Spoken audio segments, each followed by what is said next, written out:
Okay, today we might look at chain stitch, another stitch suitable for outline. I have a small little sample of it here. Again, I'm going to start with my little waist knot, taking 2 little stitches, like 2 little tiny little back stitches. Chain stitch, as the name suggests, should look like a chain link as it's being worked.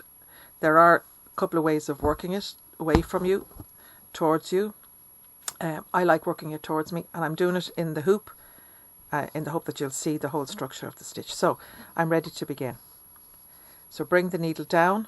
So the thread has come up from the back. I've done my waist knot.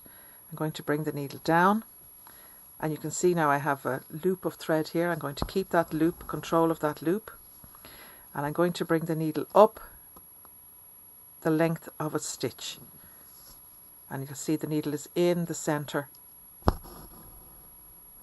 and pull, and you can see, I hope, no, let's see, can we get that in a little closer,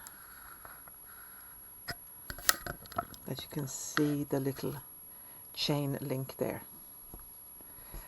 To create the second stitch, back in beside, right beside where the thread came out, so you're going back into the center of that little chain link, and again keeping the loop, come up again the length of a stitch, and the thread is still in the loop, and pull through. Now just watch the tension.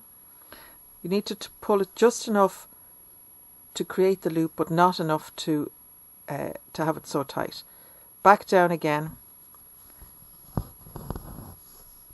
keeping control of that little loop. This is the way to work it if you're working in a hoop.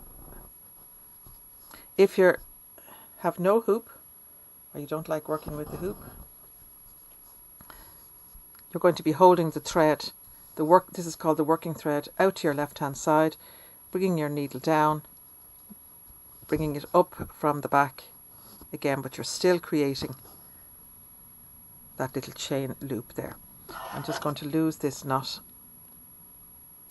because I've covered my 2 stitches. So whichever process suits.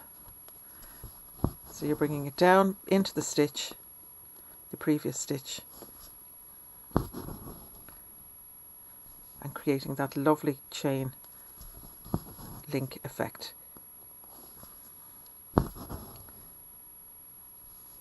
And it should be slightly, very slightly open, so that you see the chain effect. So it's a slightly wider, it's not as narrow an outline stitch as maybe stem stitch or running stitch or back stitch, but it does create a nice little bit of texture. To finish, bring the tiny little stitch to the outside of the last loop so that it holds it down in place. So that's our chain stitch. Chain stitch is also good for a single stitch on its own, makes your lazy daisy. So I've just brought that up, bring my loop the size of my, whatever size your little lazy daisy, and back down on the outside. Let's do one more here.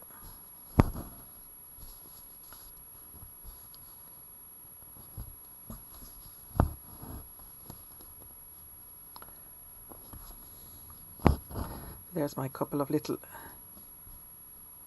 lazy daisies. So they're called little single chain stitch to make your lazy daisy. Chain stitch can also have a number of, you can do some variations on this. You could weave, like we did with the running stitch, weave a thread through each of the,